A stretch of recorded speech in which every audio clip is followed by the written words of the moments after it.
Hey, everybody, let me talk to you about something really quick that has come up quite a bit lately in the many conversations that I've been fortunate enough to have with many of you that follow me and are interested and have questions about the carnivore lifestyle and just, I think, generally getting in better shape and getting healthier.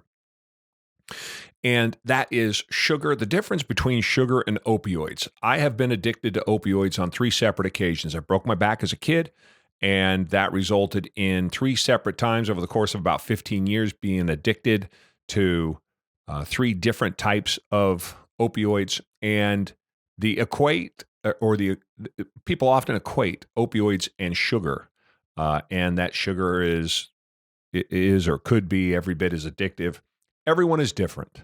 But I want to tell you, my experience has been that opioids were the most addictive, nasty substance I ever had the misfortune of coming into contact with. We're talking methadone and oxymorphone, real heavy duty, heavy weight opioids, of which I was taking 250 milligrams a day, huge amounts to deal with my pain. When you come off of opioids, it is like the marrow in your bones is trying to climb out. That's how I'm going to describe it. I don't wish that on anybody, and I was sick for 30 days in all three occasions. Very, very fluish like sick. Coming off sugar, which I did last January 1st as a 300-pound addict of sugar, I can tell you that it is no walk in the park, but it is not opioids. But it is different from opioids in a really interesting way for me, which is that sugar had a mental aspect to it that I wasn't aware of.